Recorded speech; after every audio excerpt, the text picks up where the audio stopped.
So let's get right to it. Let's see if you could bring up this slide on the U.S. structured investments market. Let's do a quick recap of where we are this year so far in structured investments. When we're doing comparison here on this chart of 2021 versus previous year, and as you can see, we're slightly ahead this year in 2021, just a little bit above where we were last year. The number of deals are substantially more. We've done 6,764 deals, and this is, by the way, by the end of first quarter. The April statistics are still coming in, and this comes to us through Prospect News. I want to give a shout out to Emma Trinkal over there. So far this year, 6,764 deals, which is above 10% more than what we had this time last year. 6,010 deals just before we hit COVID. And this year, as you can see, we're slightly ahead in terms of the amount of deals that have been done so far this year. 22 billion versus 21.5 billion last year. So just a little bit ahead. What that tells you is that there are more deals being done at smaller notionals than there were last year. But the amount is pretty much spread evenly throughout all 3 months. So January represented 35% of the notional that was done. February, which of course is a shorter month, that was about 30% of the deal flow, and March is about 34%. So about evenly distributed. In terms of the number of deals, you can see that it's remarkably similar over each month. About 2,200 deals each month for the last 3 months from the issuers. About 70% of those, I'm told, represent auto-callable structures, and of course, single stock equity is more prominent this time this year than it was at this time last year, and not so much going on in FX or commodities structured notes, but we expect that to change with some of the inflation and commodity prices rising. That there'll be more attention that'll be paid towards that particular asset class. So with that, that's our snapshot for the U.S. structured investments market. Once again, thanking Prospect News for providing us with those statistics. So with that, Melissa, if you want to turn to the next slide, and we have. Our first panel is innovations in the ESG-linked structured investments world. And we've got a terrific panel to describe where we are, where we've been, and where we're heading. I'm going to ask the panelists to introduce themselves and talk a little bit about what they do, their title, and what they do at each respective firm. I'll start with Timo. Thanks a lot. Hello, hi. I'm Timo Pfeiffer. I'm delighted to be here. I'm delighted to talk today about the biggest trend of them all, ESG-linked structured products. I will add a split from the index perspective, where at Solactive, I'm working as the CMO. And where we are developing and calculating indices very often with a strong link to ESG. I'm particularly happy today because I'm a structured product person by background. I spent 20 years in the industry before I moved over to the index inside and Solactive about 4 years ago. I'm always happy when I can mix old and new world. So happy to be there. Terrific. Thanks, Timo. Stan?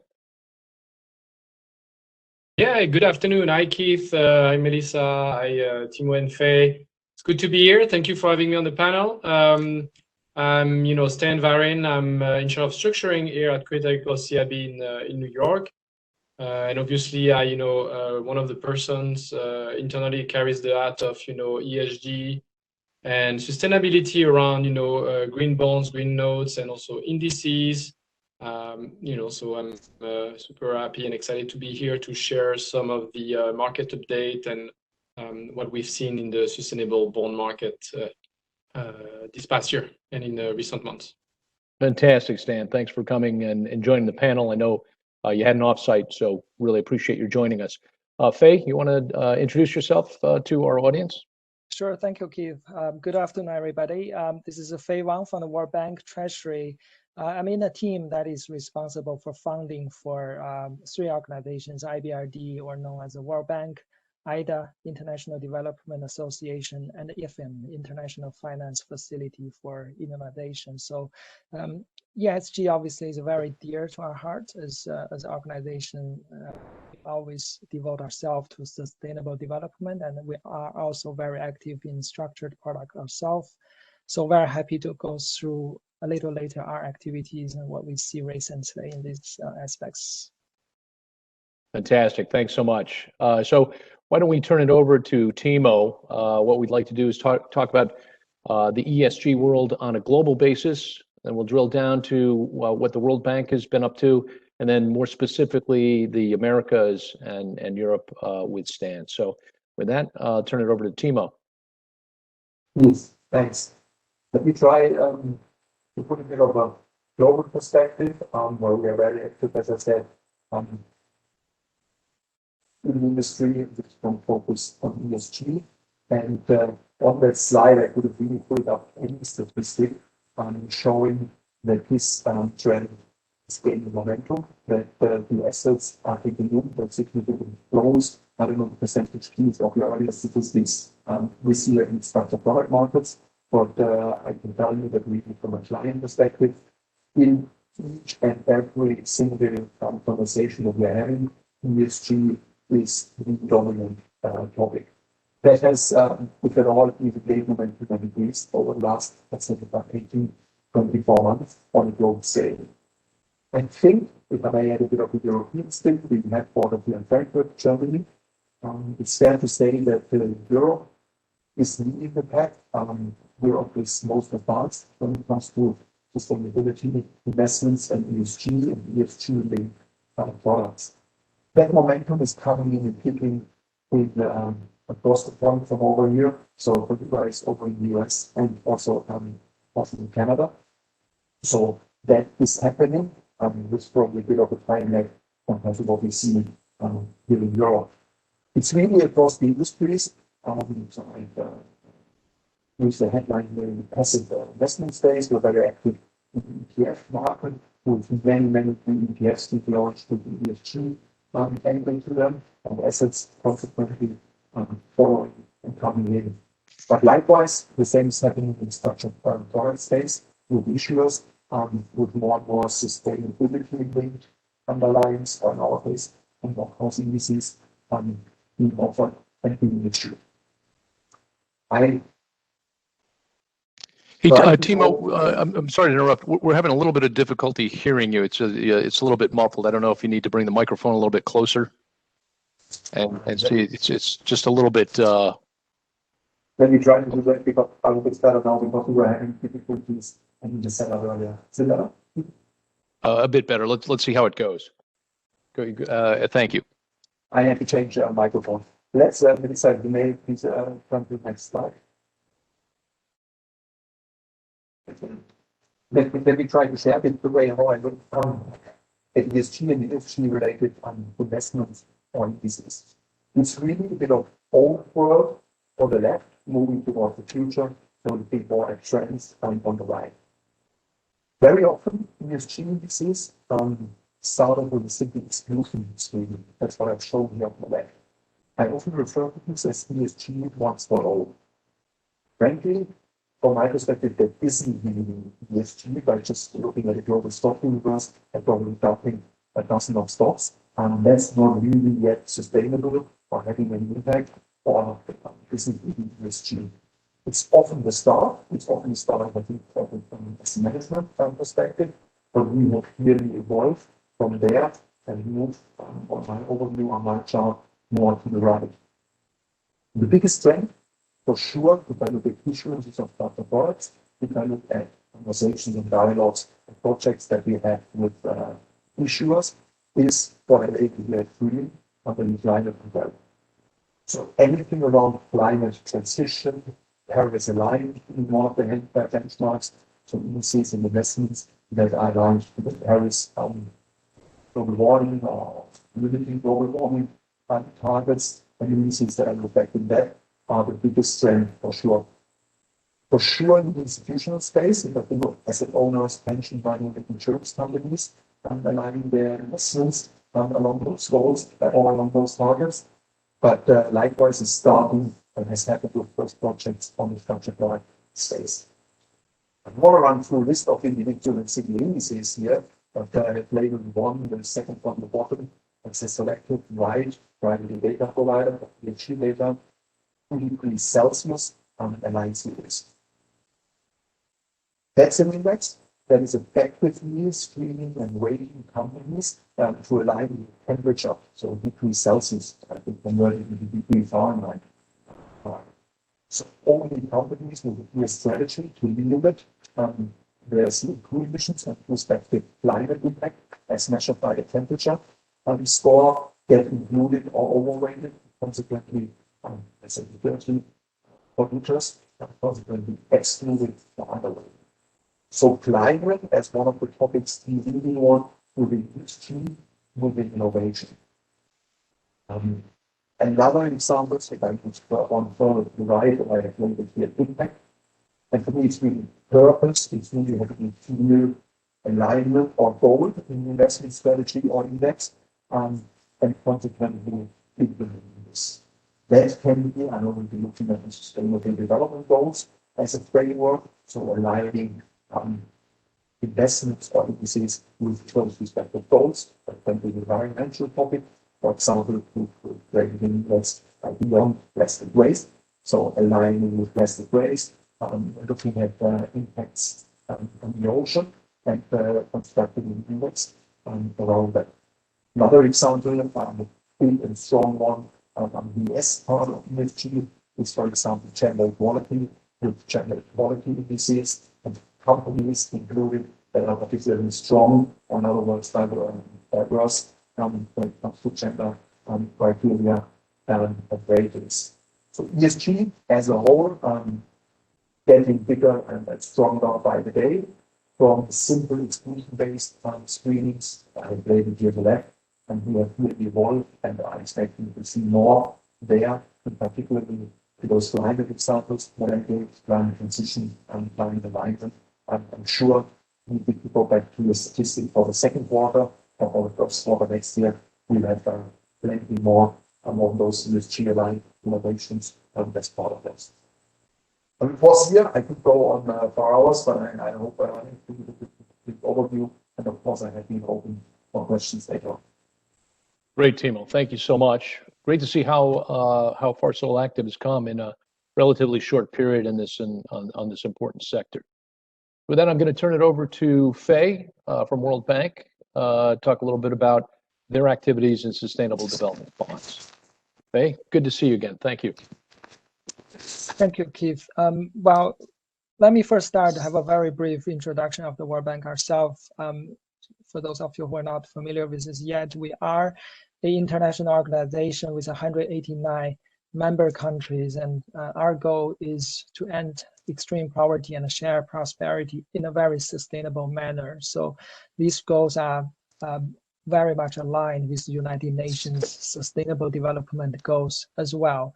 And we are our largest source of development finance. As of now, we have more than 200 billion loans that we made to 80 developing countries as of now.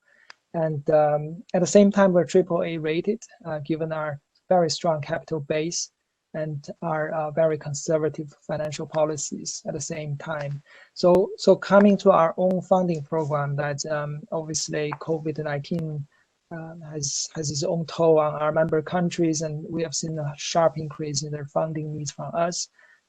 Last fiscal year, we've issued more than 75 billion US dollar equivalent bonds. That includes 27 currencies and 349 bond issuances, so more than one bond issuance every working day. And we have used quite a few benchmark bonds to highlight the cases against the COVID-19, the needs from our member countries in our large funding program.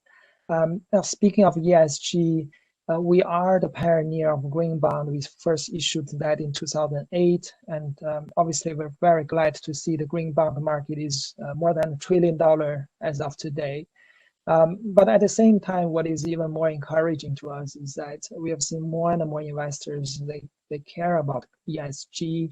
I mean, initially a smaller group who really look for green and with a focus on climate change mitigations. Now, often more investors are looking, asking, and they ask for a wider a broader range of activities, not just limited to climate change mitigation. So we're very glad to see that trend. And from our side, for our sort of a vanilla or mainstream issuance program, we've created Sustainable Development Bond label, which is really for us to highlight on one side our effort to conduct all those sustainable development projects, at the same time connect to the investors and help investors to really use the investment opportunities to address their own ESG needs from their end. So, but as we are having a structured product briefing today, and I also want to mention about the structured products that we have been issuing in our funding program, that we have always been active in structured product market. We're a big issuer in callable bonds, index-linked bonds, all those structures has been for many years. But we also are very happy to see that investors in the structured products using structures to gain exposure to themselves.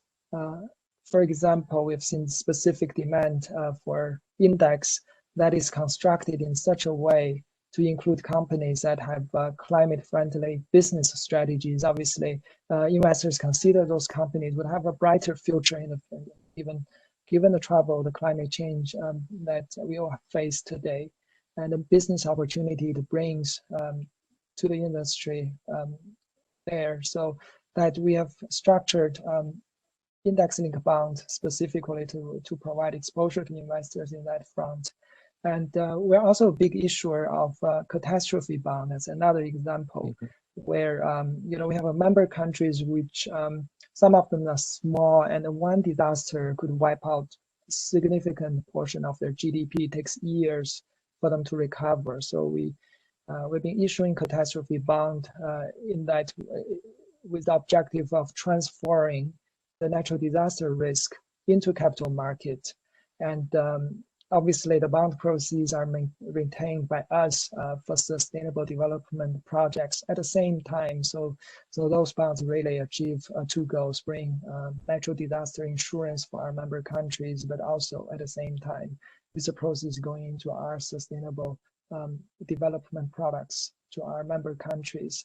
The way that we have seen structured products is not the green bond, obviously, from the initial millions to billions, now to trillion.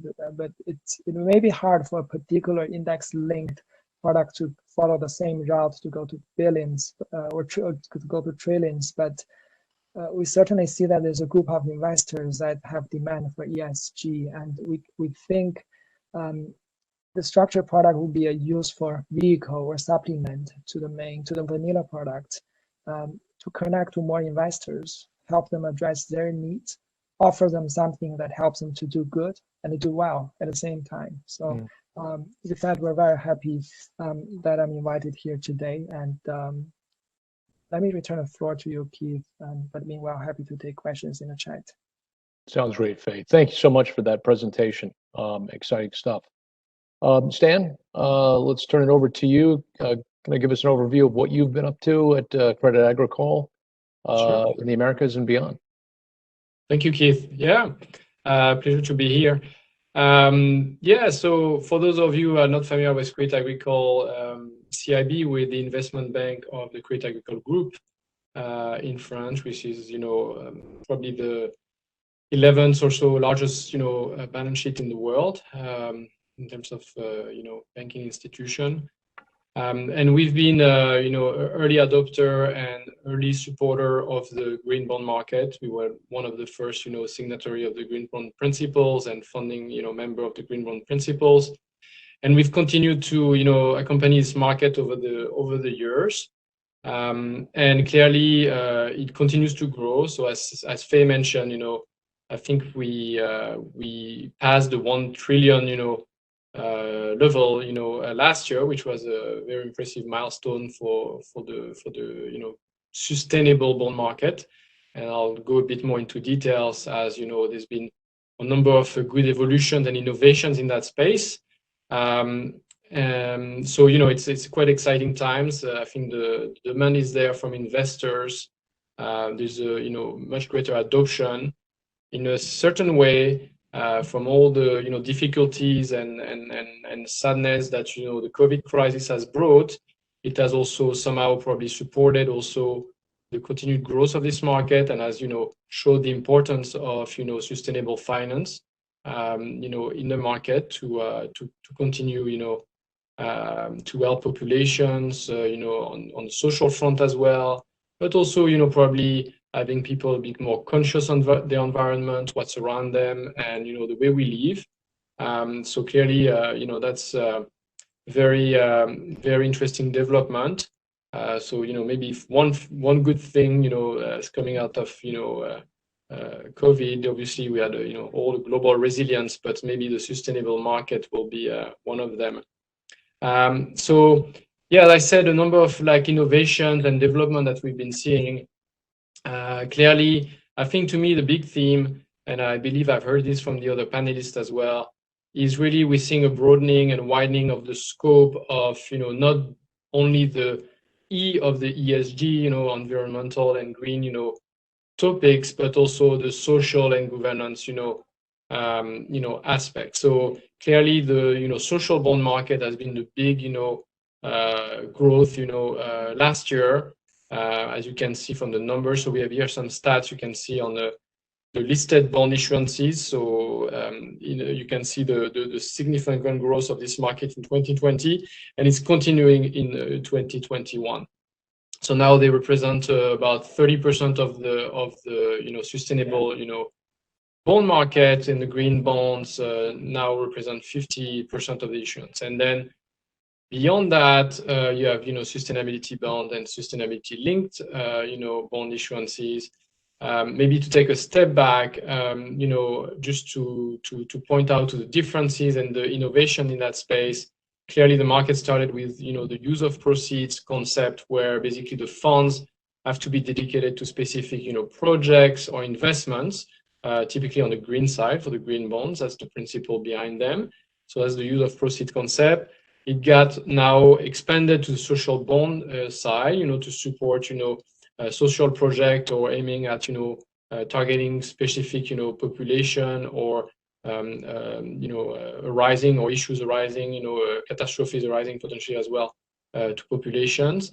The sustainability bond market, which is a combination of green and social or environmental and social project financing. And now, so lately, for the past year and a half now, we've seen a new development, which I think opens the market to more issuers. It's what we call the sustainability linked bond market, which had the difference of the use of proceeds, use of proceeds, structure of the other issuances. The sustainability linked bond really index the cost of the debt for the issuer to a specific environmental target typically, but it can be other also targets. We've seen a lot around greenhouse gases emissions targets that companies are trying to put in place, and clearly that's has been a big also seen a significant growth in recent in the past year or so, because it enables issuers who don't have the ability to allocate use of proceeds to specific green projects or financing, but still be able to somehow put an incentive on their internal strategies and the external strategies as well, actually the strategy of the company, also on the cost of the debt. So there is a reduction in the cost of the debt if certain environmental objectives are attained. So really to align the strategy with the monetary incentives, I would say. So that's really some of the big themes. In terms of the innovation beyond that, what's really exciting now, we're seeing a sustainability linked derivative market developing, and we are already quite active in that space. On the social side, there was a big sovereign social bond issuance in Chile for the sovereign of Chile that happened a few weeks ago. We're also seeing in Japan a number of transition bonds, structured transition bonds, which are not only green bonds, but in the exercise of the transition, so target certain aspects of the environmental transitions, also social transition. So a lot of good evolution on the structured notes attached to these innovations. But also I'll say a quick word also on the indices and that we can include to the structured products and index products on, which I see are following the same trend of broadening the spectrum beyond environment and also targeting social and governance aspects. So now we see thematic indices that cover broader spectrum of issues and companies with a high score in either environmental aspects, social aspects, governance aspects. And we have a number of these indices that we've put out there. A number of them actually with Solactive. So we are very proud of the relationship there. We also have a multi-asset index on the same basis that uses a number of ETF that are also using a wider scope of filters, not just green aspect, but also social and governance aspect, which seem to be quite attractive and interesting for investors. We tend to see good performance on those names and makes the indices attractive. And just to wrap up, I would say that the other let's say theme that I see on the index side is the use of decrements or synthetic dividends. That's really a big development last year that continues to grow. It prices better on the structured products, so it clearly continues to be a very appealing factor. So to wrap up, clearly a number of innovations. We continue to accompany them at Crédit Agricole. We try to remain at the forefront of those developments, and we're very excited to bring those developments to market. And we see a lot more banks, issuers, corporations joining in that movement, and it's quite exciting. I think the recent also policies around green infrastructure development also present a lot of opportunities, and bring the themes to the forefront of the economy and to the financial markets going forward. Fantastic. Thank you, Stan. Given time where we are now, I want to see if we have any questions from the audience. I don't see anything in the chat box yet, but if anybody has comment, please put that in the chat. A question for Faye and Stan. How is it hedging some of these indices? Are some of the indices a bit esoteric, or do you finding that they're tied to liquid assets, generally speaking? So I can, if you want, I can start, Keith. So on our end, we've been, we have like two type of indices. The first type is typically the thematic indices on stocks. They tend to, use and track, liquid stocks. So, they would tend to be quite liquid and easy to rebalance. And the other type is, on, some quantitative index strategies. More often than not, they're on ETF. We have some of them on fund as well. And we try to use, liquid underlying as much as possible to do that. I think to provide the greatest liquidity to investors. As we know, our private retail type of investors want the ability to get out the products, to get secondary markets, and it's very important to provide that. Understood. Faye, how about on your side? I think you're using third-party hedge providers, but are the themes getting more esoteric? Is it more difficult to hedge those those sectors? Yeah, I mean, esoteric. I guess we're getting away from the stage where we have esoteric features in the trade, where very funky knock-in, knock-out, or whatever averaging feature built in. That's what we're not seeing in terms of the ESG structures. Is more about the construction of the index itself. The criteria by which you include or exclude certain entities or certain companies to give you the filtering, give you the focus or exposure to the ones that you think are better aligned with the ESG goals, and therefore their business prospect is going to look better compared with those that are not necessarily having those ESG compliant or aligned goals.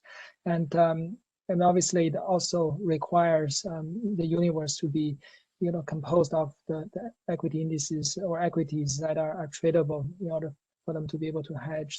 And that's our observation. So to that extent, the index were often constructed on a bespoke manner with those criteria, but we do find it still possible for us to hedge the index with our counterparts in the market.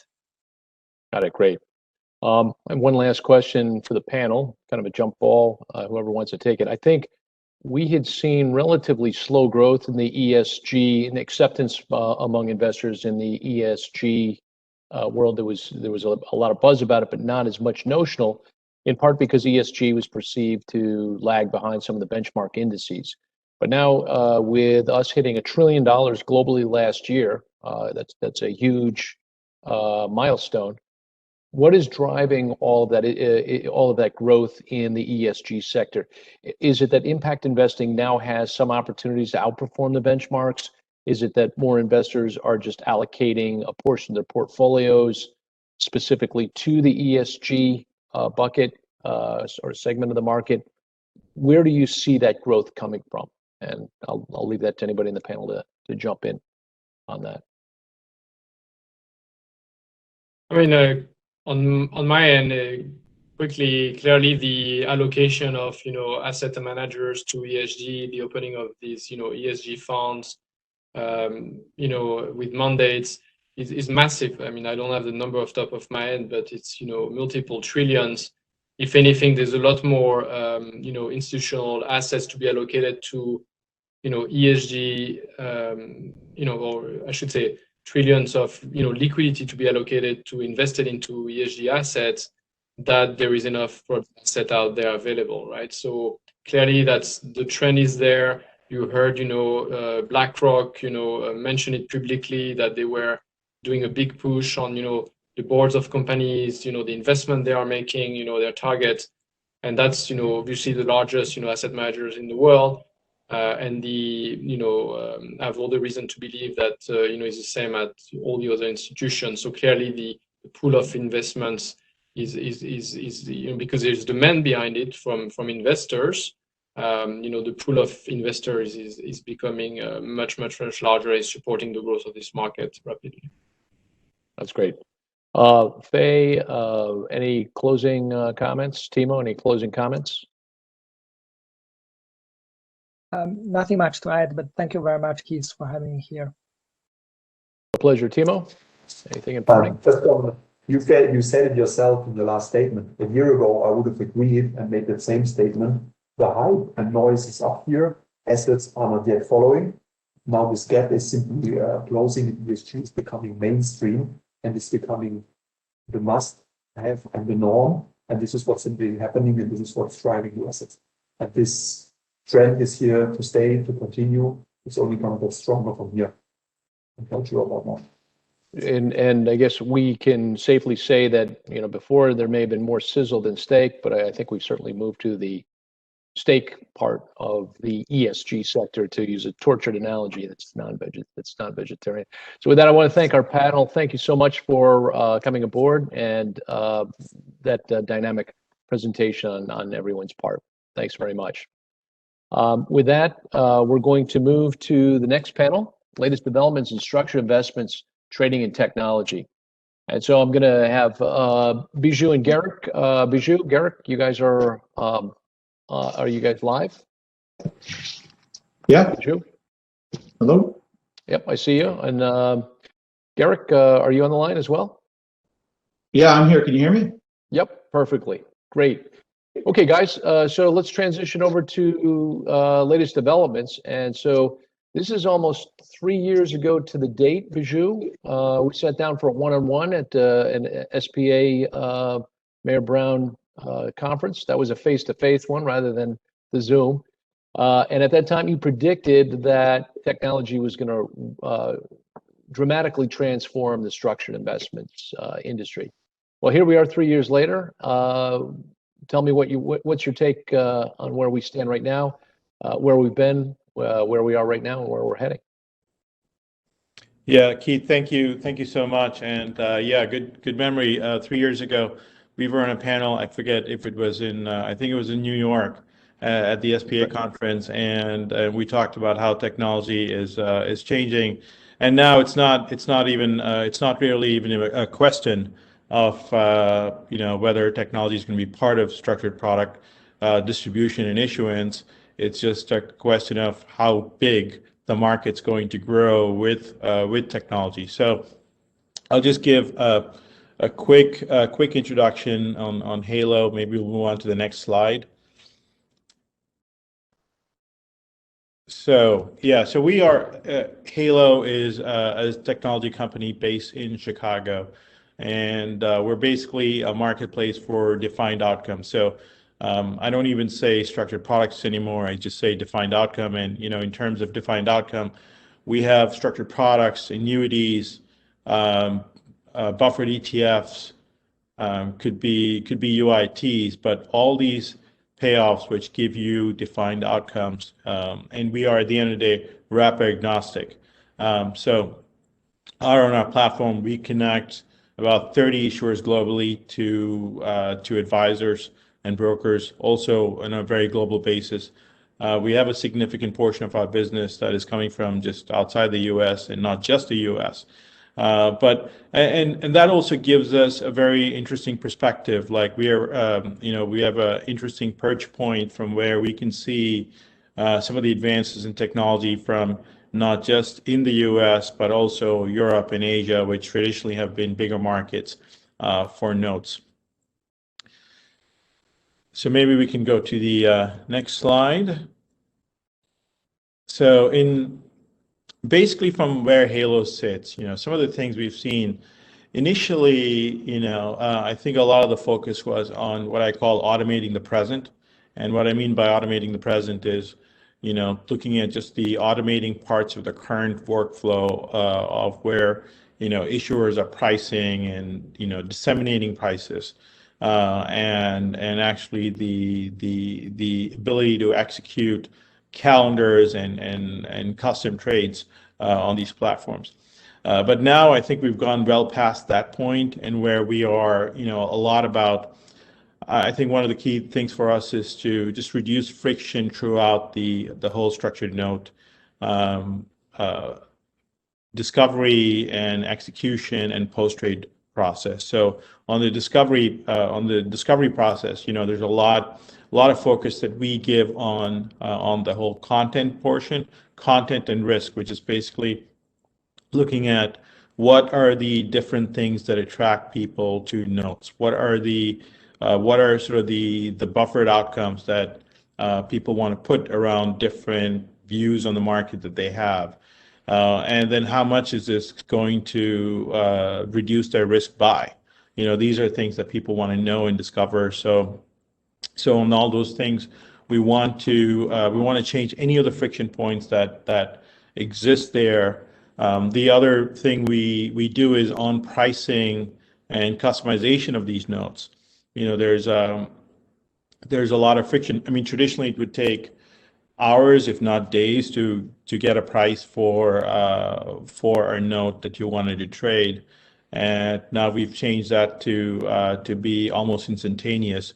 Depending on the banks that we're connected to and which issuers that sort of can facilitate that. The other aspect is we are basically reducing some of the manufacturing costs, and I think if you want to reduce costs in the system, you have to reduce the manufacturing costs, which is the cost around the generating the legal docs, filing, and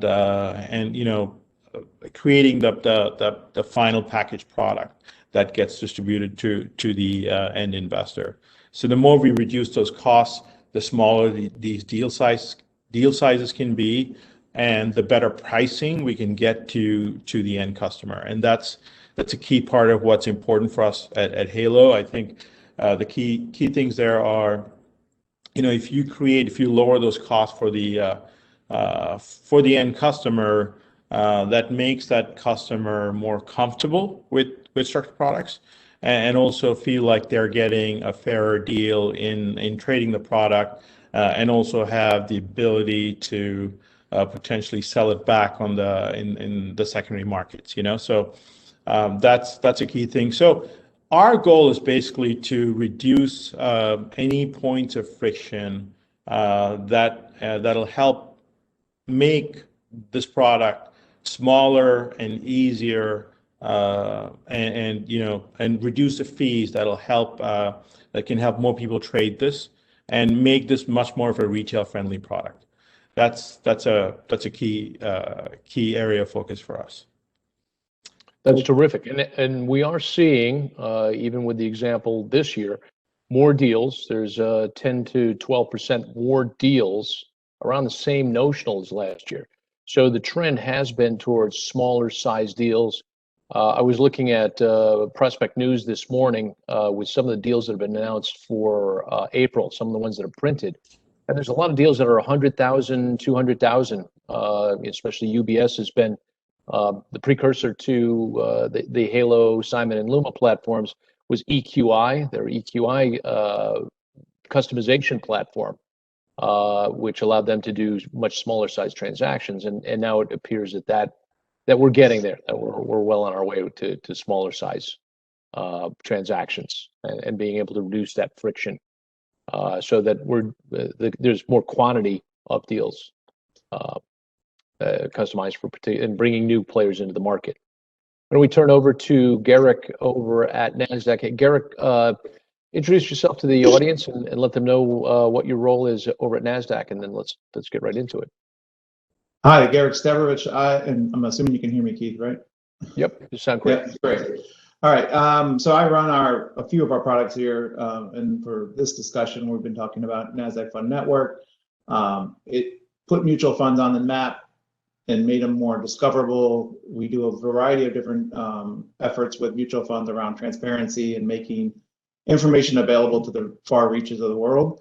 And one of the things that, just comment on with what Biju was saying just a second ago is, getting more insights and availability of information to investors and retail investors and understanding. So we're quite keen to sit and, participate in, the discussion, try to see how we can leverage our network to broaden the reach, broaden the education channels, broaden the network of the reach that, NASDAQ has as a wider family of products, and connect the markets to these great products. So excited to be here. Thank you again. And really anticipating a good discussion.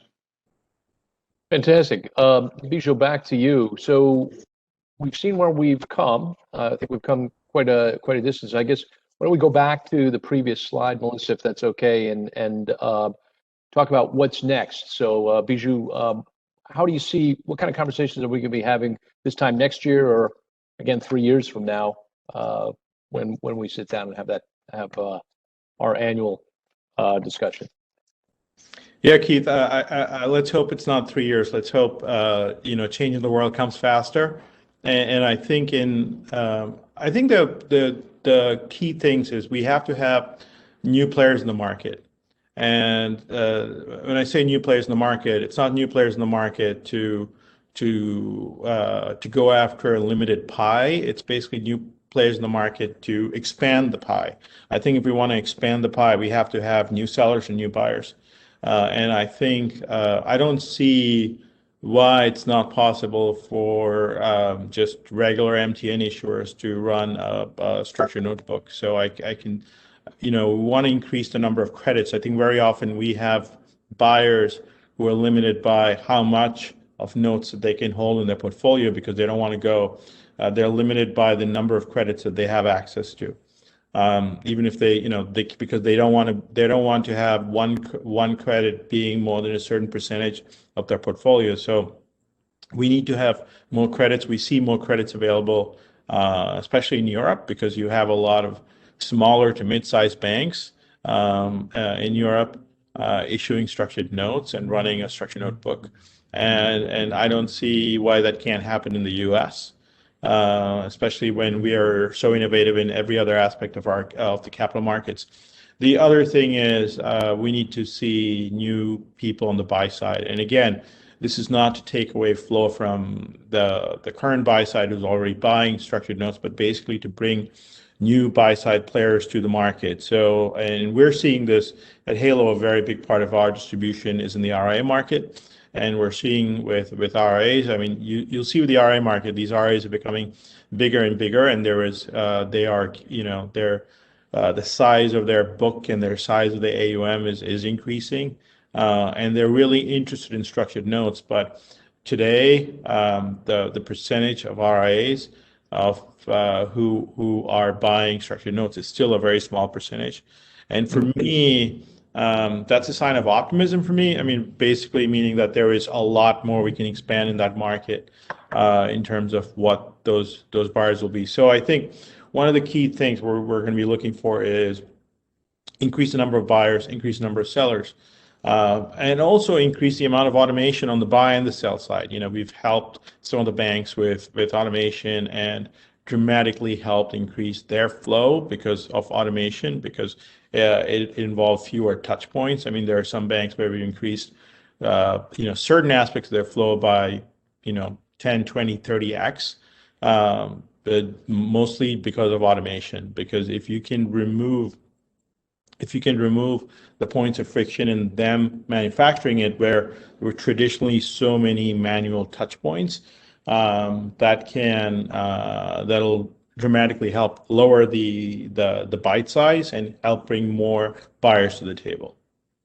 Fantastic. Let's drill down on that just a little bit. So one of the first deals I ever did in the business was IBM into the Dow Jones Industrial Average. So we had IBM did a structured note that was a principal protected note back when it was feasible to do that from an economic perspective, and it was linked to the performance of the Dow Jones Industrial Index. So what you're suggesting is that we expand beyond just the investment banks being able to issue structured notes or index-linked notes, commodity-linked notes, and have the IBMs of the world, the AT&Ts, the corporates. Are you seeing some interest in that from corporates, insurance companies? Are we seeing the embers of a new trend? Yeah, so I would say a couple of things. One is, you know, let's before we go into corporates, let's just look quickly at the banks itself, right? If you look at the banks, there are 3,000 banks in the U.S. Maybe 500, maybe a few hundred of them could be viable issuers.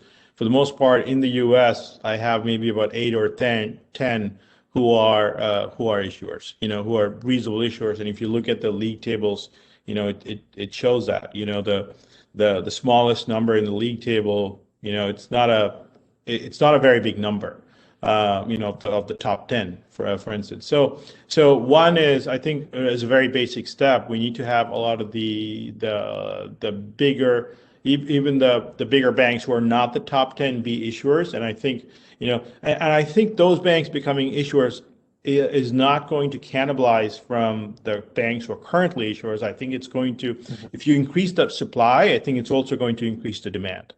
Okay, and I truly do believe that. So that's one. Then, to your point, I think corporates, you know, corporates, the biggest issuers of MTNs in the United States are not banks; they are corporates. You know, like example, like the telecom companies, like AT&T is a very large corporate MTN issuer. They don't, as far as I know, they do not issue equity-linked MTNs. And I don't see why they can't. And I also think to make the product more appealing, to make bonds more appealing to the retail public, because today the retail public is buying those bonds mostly through ETFs and other vehicles like that. Very few of them there's very little otherwise direct retail buying of these bonds. And if these were tied to equities, I could see a lot more of the retail buying of the bonds. So I think it's not just for the fact that they might be able to get better rates or things like that when these corporates issue bonds. It's to diversify who is buying your bonds. So I think that's a key reason. So we're starting to see some interest. There's nothing we do currently with corporates actually issuing on our platform, but I wouldn't rule that out. Right. And then one thing where we've seen tremendous growth in the structured investments world is on the insurance side. I know you guys are doing quite a bit on annuities. What's your take? What's a snapshot of where we are with that segment of the business? Yeah, I mean, I can see again insurers getting to issuing in other wrappers outside of the annuity wrapper. Yeah. So because many of these insurers are very large hedge providers, they have sophisticated hedging operations, and in terms of total notional, they're actually hedging. If you look at the annuity book, I mean, one thing we don't sometimes talk about is the structured note, the new issuance of structured notes in the U.S. is about 60 billion, but the new issuance of annuities is about 250 billion. So the insurers today are doing close to 5 times what the banks are doing on the structured note market. Okay, and in this low rate environment, I think it's even more. I think it's even more interesting for these insurers to issue and hedge in other wrappers. And at the end of the day, if you're selling products in other wrappers, why does it matter whether you're an insurance company or corporate or a bank, right? And it shouldn't. So I think for these insurers, I've seen a lot more of an open mind, especially in a low rate environment like this, and especially in a market where you're seeing some of these other products maybe becoming less attractive because of lower rates.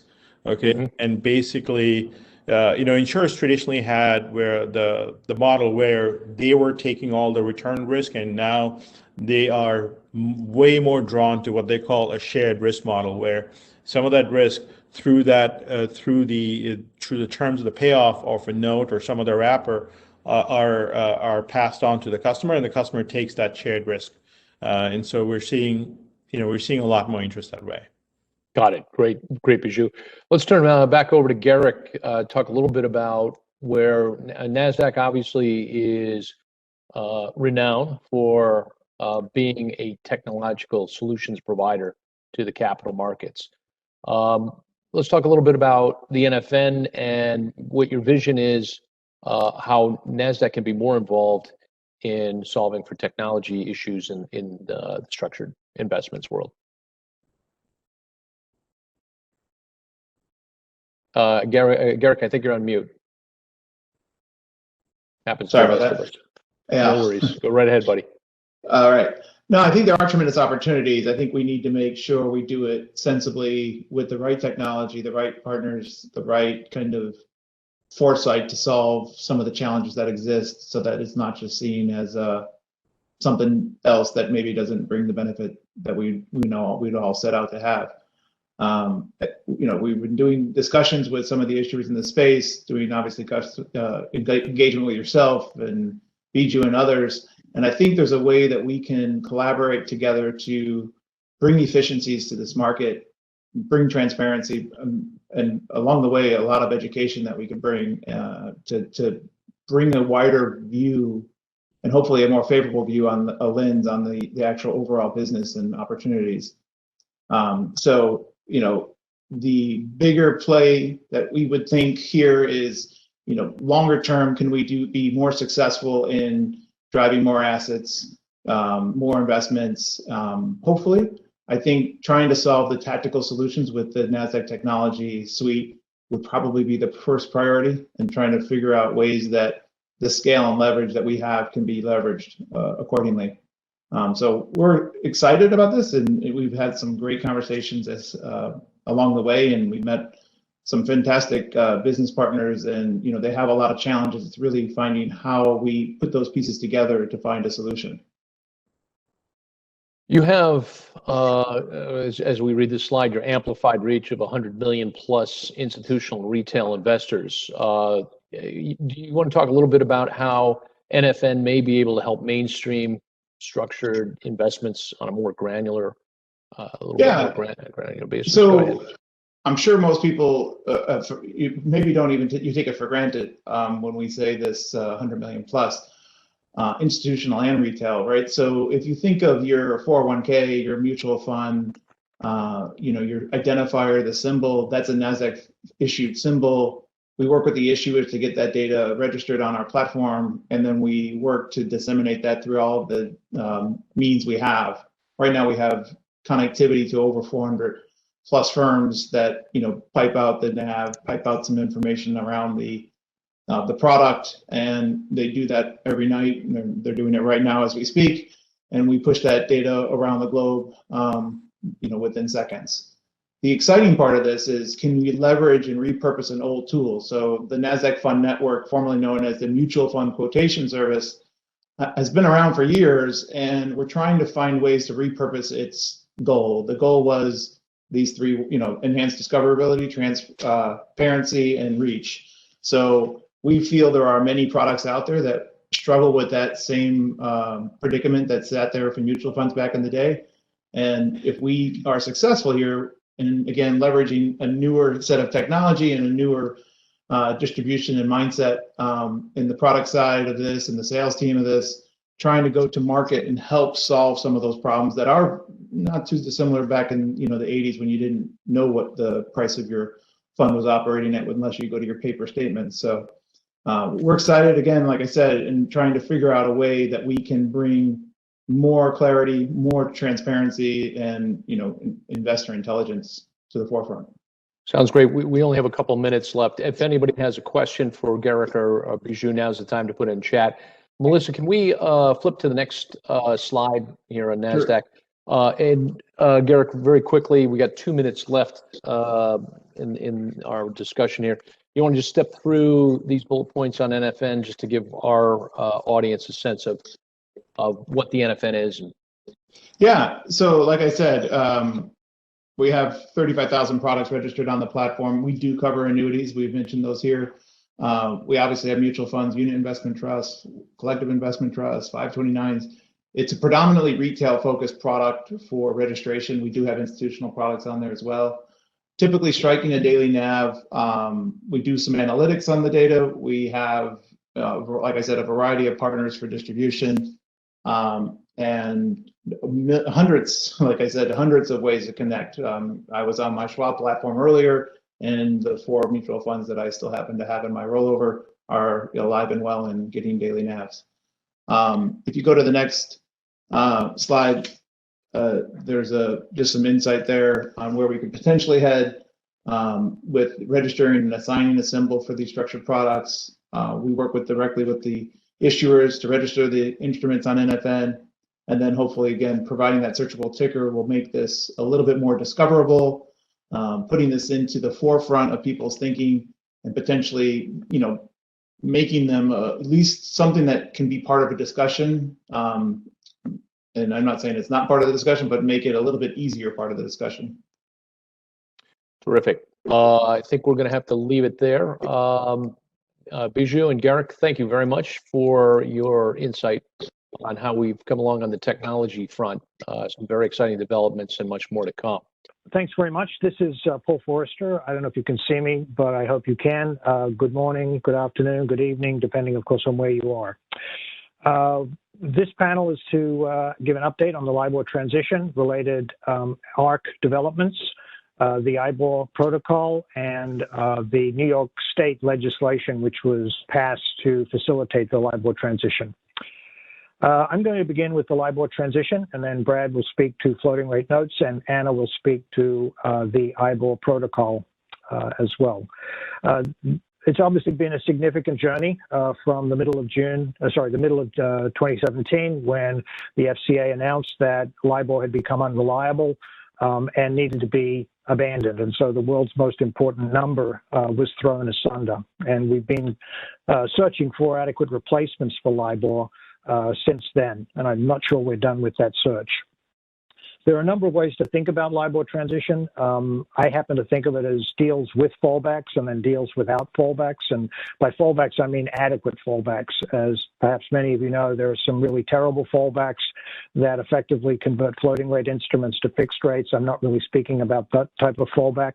I'm talking about fallbacks which have been included in documentation and that generally follow one of the recommended forms, particularly the ARCC forms. And fast forwarding a little to March of this year, when ICE and the FCA collectively announced on March 5 that they were permanently ceasing LIBOR. And that was an announcement that's effective for all LIBOR currencies and tenors.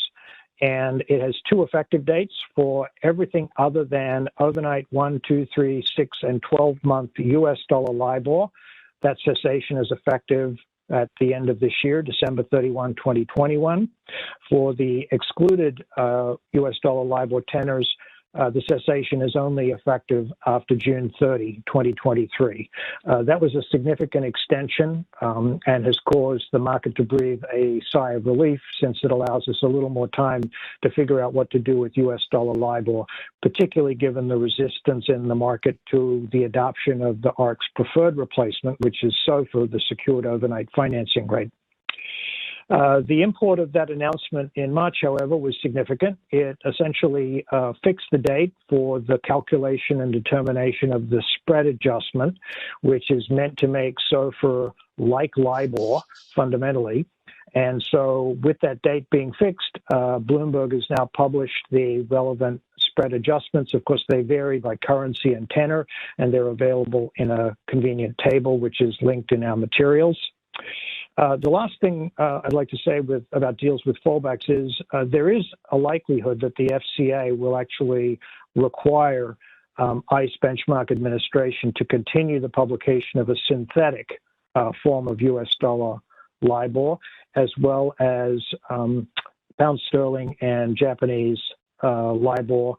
The import of that is still a little unclear, and in fact, the legislation that authorizes the FCA to do that was only relatively recently adopted. But there are a number of questions, including whether or not that synthetic quotation would actually work for documents under U.S. law, and Brad will speak to that in the context of floating rate notes a little later. I'm sorry, there's one more footnote to this. All of the cessation announcements assume that LIBOR doesn't become unrepresentative between now and the cessation date. I think that's a more significant risk for the US dollar LIBOR tenors that won't cease until June 30. But again, if there is a point in time at which LIBOR does become unrepresentative and is announced to have become unrepresentative, that is an additional trigger in a lot of fallback provisions that could cause an earlier change from the current rate LIBOR to the replacement benchmark rate. So let's talk about the hard part, which is legacy deals that don't have adequate fallbacks. And again, we've had some relatively good news here recently. ARCC had proposed legislation to the state of New York to facilitate the LIBOR transition. It was modeled on legislation which had been passed by New York State in the context of the European Union's adoption of a single currency, and obviously it was thought to be a good model. The legislation didn't get a lot of traction in Albany, New York for a while, but it certainly did earlier this year, and the result was the New York State Legislature passed out the law, and Governor Cuomo signed it. We've written about that. I don't want to get into detail of the features of the law, but the fundamental construct is if you have a deal without an adequate fallback, the legislation will automatically transition your contract to the ARCC approved fallback. And obviously that moves, by definition, that means you're going from LIBOR to SOFR. You obviously have the option to opt out, but it requires affirmative agreement of parties. And again, that there's a significant controversy in some cash product markets as to whether SOFR is the right or appropriate rate for those products, and there's more consternation in those markets than generally. But again, that's the construct of the legislation. Because New York law doesn't govern all instruments, legacy contracts without adequate fallbacks are estimated to be about $2 billion that will extend beyond June 2023. And there's a perceived need for federal legislation, both to deal with those contracts which are not governed by New York law, as well as a technical problem which the New York law may face arising under the Trust Indenture Act, which again, probably beyond the scope of today's presentation, but something we've written about and is included in our links in the presentation today. The federal legislation is also moving slowly. However, it is similarly modeled on the ARC recommendation. And so again, the construct is if you have a transaction or contract without an adequate fallback, the operation of the federal law would be to transition you to the ARC preferred SOFR replacement rate. I believe Brad is going to speak about that in the context of non-US dollar floating rate notes as well. And for those outside the U.S. or not interested in the U.S. to the same extent, there are actually similar legislative efforts both in the U.K. and more generally in the EU. And we've written about those and linked those materials again in our presentation. All of these legislative solutions are obviously motivated by the desire to avoid the incredibly complicated and unpredictable litigation that might well arise in the absence of these legislative solutions. Obviously, there's a real risk of value transfer between parties depending on how the transition works out. And obviously, anybody not feeling they got the best end of the deal is going to sue or certainly is likely to sue. And so the legislation is certainly an important piece of the solution to that problem.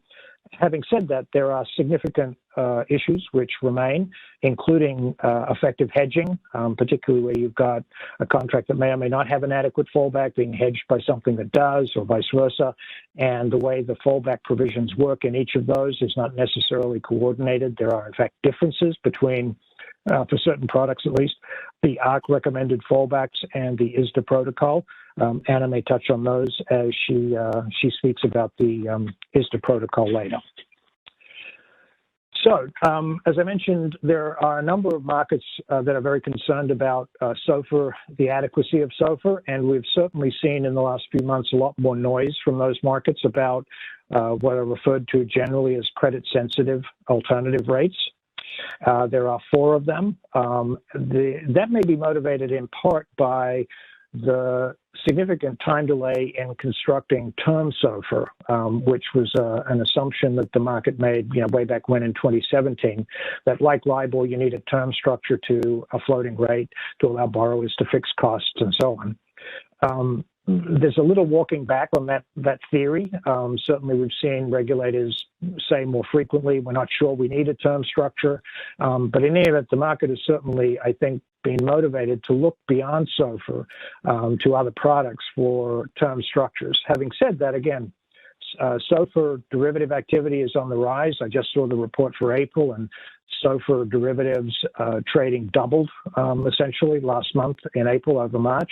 However, there's still a very small component of total derivative trading. It was 7.5% or something like that. So it's not really a robust market yet. And obviously, ARC has said you need a robust underlying derivatives market before you can produce a reliable term SOFR rate. That hasn't stopped the CME, however. The CME has announced and is now publishing a term SOFR product. I think in fairness, there are some concerns about the underlying market not being robust enough for that to be the right replacement rate. But again, there is now at least something that you could use were you inclined or needed to use a term SOFR rate. What are the credit-sensitive options?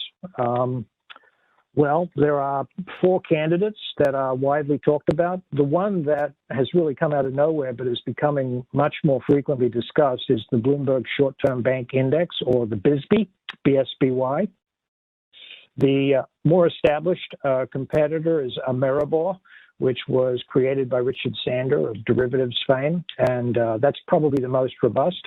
It's also interesting. Ameribor is essentially an attempt to recreate the London interbank borrowing market back here in the U.S. between U.S. banks. And so, in theory, it would be very like LIBOR. Again, the concerns about Ameribor are there aren't enough banks. That's probably gone away now. Ameribor activity has really risen in the last 12 months. There's certainly some concern about hedging Ameribor. I think that's been solved by a number of banks now starting to trade Ameribor derivatives, and Citibank announcing that they're going to participate in Ameribor transactions. So I think some of that stuff is being answered, but there's certainly questions about Ameribor, as there is for some of the other rates, including an academic created across the curve index, or AXI, and ICE has its competitive rate being the ICE bank yield, which is pulled out of secondary trading of bank securities, subordinated debt and the like. And they remain open. And there seems to be a growing acceptance that certain cash products will require one or more of those replacement rates, again, particularly in the middle market and the regional banks, who obviously don't hold significant treasury portfolios, don't trade them overnight. They're skittish about taking their portfolios and linking them to markets and transactions that they really have no involvement in, and they're looking for an alternative. And the criticism they have made is that obviously the significant difference between LIBOR and SOFR is the LIBOR is an unsecured term rate, SOFR is a secured risk-free overnight rate. They're really not the same, even when you add the historic median adjustment to SOFR to make it LIBOR. They behave very differently, and they likely to behave very differently in distress. And so the concern that banks in particular have raised is, if I've done a SOFR portfolio, its spreads are coming in when my funding costs are widening in distress, and I could start losing and bleeding capital pretty quickly. They've taken some time to get that case organized. In fairness, I think they weren't given a lot of hearing by the regulators, but I think the regulators have finally come around to the idea that there are, in fact, alternative options other than SOFR, and that they may well be appropriate for particular cash products, especially consumer stuff that middle market regional banks are underwriting and originating, middle market loans, maybe even a significant component of the broadly syndicated loan market. The LSTA recently announced that they're going to permit one or more of these credit-sensitive rates in their fallback provisions. We haven't seen a lot of market adoption of that yet, although we have begun to see banks in the middle market offering BSBY rates. So that's a quick snapshot of where the LIBOR transition is today. With those remarks, I'm happy to take your questions, and I'm now going to turn it over to Brad to talk about floating rate notes. Brad. Thank you, Paul. That was excellent. Melissa, can we go to slide 22, please? So just to pick up on a couple of things Paul mentioned, synthetic US dollar LIBOR. So what is that, and what use is it? As Paul mentioned, for floating rate notes, it's simply not going to work, because it's essentially what they're doing is coming up with another rate that's not an interbank offered rate and putting it on the Reuters screen under page LIBOR 01. So it's kind of like, it's like going to the soft serve ice cream place. You ask for a vanilla cone, they give you a chocolate cone, and they tell you it's vanilla. It's just not.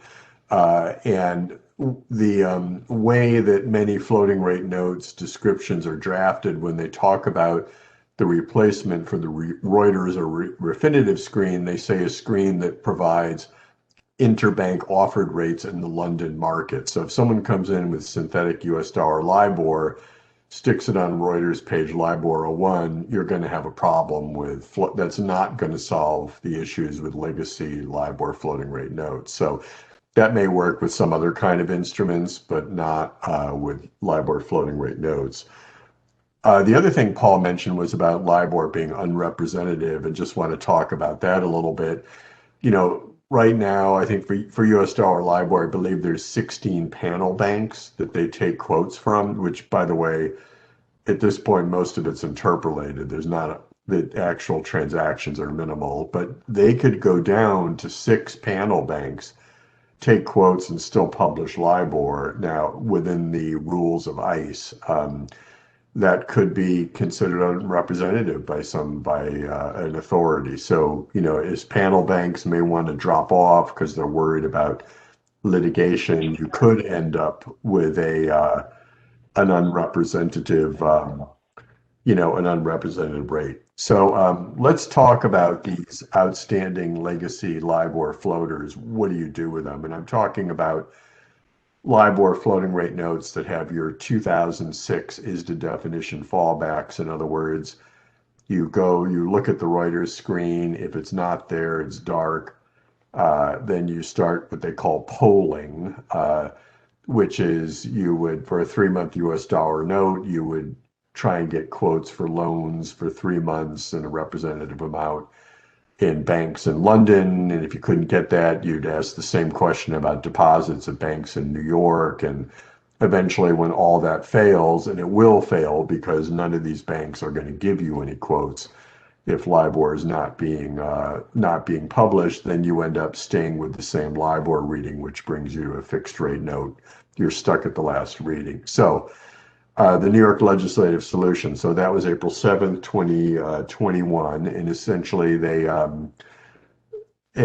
adopted a new Article 18C of the New York General Obligations Law. And this is aimed at US dollar LIBOR contracts, securities, or instruments. So it could be floaters, loans, securitizations, mortgages. They've got the 2006 ISDA definition, LIBOR fallbacks or no fallbacks at all, and are governed by New York law. So there's a number of things to unpack there. Remember, it's US dollar, LIBOR only, New York law, okay? So Article 18C, that, by the way, has no effect on if you have LIBOR floating rate notes that have the ARC recommended fallback provisions to SOFR, not affected. Doesn't have any effect on non-US dollar, pound sterling floaters, no effect. Preferred stock with a floating rate, that's usually Delaware, no effect. So anyways, that's what it affects. The other thing is there were a number of LIBOR floating rate notes that came out before the April 2000, I think it was 2019, when the ARC came out with the recommended fallback. So there was an interim period where people were using what they called kind of a discretionary fallback provision, where a calculation agent or an issuer could pick what they called an industry standard accepted replacement rate, which is obviously SOFR. What the statute does with that is essentially confirms that the choice of SOFR to replace US dollar LIBOR is a commercially reasonable substitute. It's a reasonable, comparable, or analogous term for USD LIBOR under the terms of the floater. It's a replacement that's based on a methodology similar to LIBOR and substantial performance by any person of any right or obligation under the note. So it really sort of buttresses those notes out there with that provision. Now, another interesting thing that happened was when Article 18C came into law, is those polling provisions I mentioned were essentially written out of the contract. They were deemed null and void. And that's because when those announcements were made, those were deemed benchmark transition events. And consequently, once that happened under the statute, those polling provisions really just became null and void, even though they might be in the notes. If it's a US dollar, New York law governed floater, they're gone. Now, that really has no practical effect, because the only time you would look to those polling provisions is if the Reuters screen LIBOR quote was not available. At that point, that means the LIBOR cessation has happened. There is a benchmark transition, and bang, you're flipped into the ARC fallbacks to SOFR. So, okay, so a couple things. What are some issues with this law, and why do we need a federal law? First of all, as Paul mentioned, there's a potential Trust Indenture Act issue. And what that is the Trust Indenture Act governs registered floating rate notes, and there may also be exempt or private floating rate notes that by their contractual terms choose to be governed by the Trust Indenture Act. So let's imagine we have a note holder. He's got one of these old 2006 style legacy LIBOR floating rate notes, understands the terms of the notes, and goes, yeah, okay, if LIBOR stops, I'm stuck at the last fixing.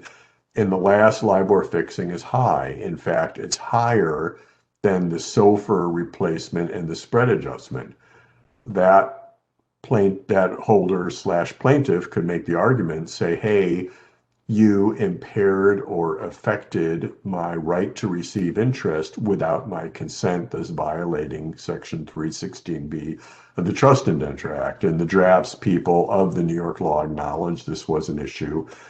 This can be solved by the future federal law, which they're talking possibly being passed by the end of the year. That will solve the TIA issue, will also solve the Delaware law issue for trust preferred. Just want to note, though, that the federal law is also only US dollar LIBOR. So again, if you have pound sterling LIBOR under New York or any state law, or, that is not, the issues there are not going to be addressed by the federal statute. So for example, if you've got a pound sterling LIBOR floater out there with the old provisions, what are you going to do? Well, issuers could look at tender offers. They could look at exchange offers, privately negotiated buybacks. Got to be careful that you don't trigger the tender offer rules. That's like a whole nother CLE. But basically, so there are some ways to solve for that. You might not get 100% participation. You might end up with twice as many QSIPs, but you could certainly decrease the pool of potential plaintiffs. Melissa, let's go to the next slide.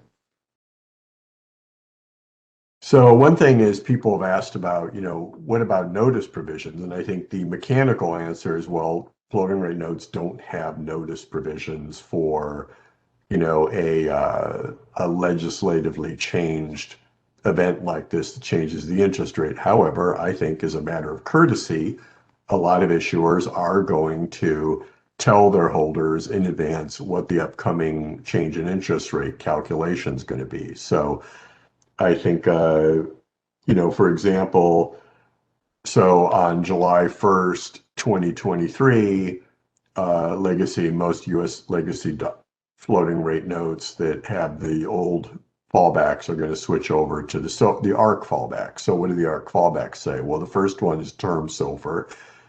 Who knows when that's going to happen? Okay, it may not be around by July 1st, 2023. Now, the second fallback just says compound SOFR. Now, there's quite a lot. There's 4 ways published by the ARC. There are other ways we're seeing other ways to calculate compound SOFR. There's quite a number of variations. So one of them is called payment delay. So for example, you're a note holder, it's the 15th of the month, you're expecting your interest rate payment, and it shows up 2 days later on the 17th. I think without being notified, you could be surprised and annoyed. So I think you will see issuers notifying people in advance saying, hey, this is how we're going to calculate your interest rate starting on July 1st, 2023. Also, the ARC, in their best practices that were published last year, and I mentioned that kind of interim discretionary replacement provision to an industry accepted standard. They said that if you have that, the ARC recommends notifying holders 6 months prior to the first reset date of the replacement rate and the related adjustment spread. So for example, let's say take your typical 3-month US dollar LIBOR quarterly reset note. It's going to reset on July 1st, 2023. You want to tell holders by January 1st, 2023, 6 months before, what the new rate is and what the spread is. So that's about it for me. Unless anybody has any questions, I think I am ready to hand it back to Keith. That was terrific, comprehensive. What a long journey it's been for us to get to this point with the LIBOR transition. So we're going to move right to panel number 4, the SEC, FINRA, and CFTC regulatory announcement, their announced priorities, and some of the expectations on enforcement under the new Biden, well, not so new, but the Biden administration in year 1. So with that, I'm going to turn it over to the next guys, Matt, Marlon, and Dan at Mayer Brown, to pick it up from there. Thanks very much.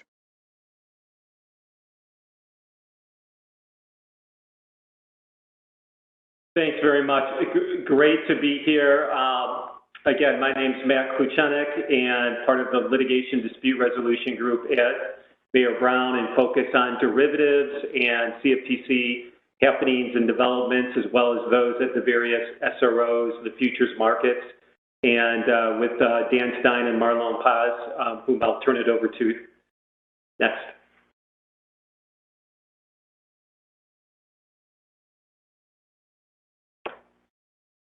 Dan, I'll mute myself first. Thanks, Matt. Just as an introduction, my name is Dan Stein. I'm a partner in Mayer Brown's New York office. Before joining Mayer Brown, I was for about 10 years with the U.S. Department of Justice. My most recent position was I served as chief of the criminal division in the U.S. Attorney's Office in Manhattan in the Southern District of New York. And I'm one of the leaders of Mayer Brown's government enforcement and investigations practice. I work closely with Marlon and Matt on all sorts of matters involving the SEC, FINRA, the CFTC, and DOJ enforcement in the financial services industry. And I am Marlon Paz. I head the broker-dealer regulatory and compliance practice at Mayer Brown. I'm delighted to work with Dan and Matt on a number of issues that overlap because of the overlap in business, and we try to approach it from a holistic perspective, despite the overlap in regulatory and otherwise interests. So we'll approach it from the same view, and delighted to treat this topic together. So let me turn it back to Matt. Well, so I guess I would say here, just a couple of words. As Marlon mentioned and Dan mentioned, lots and lots of overlap here, and particularly with respect to all these thematic issues.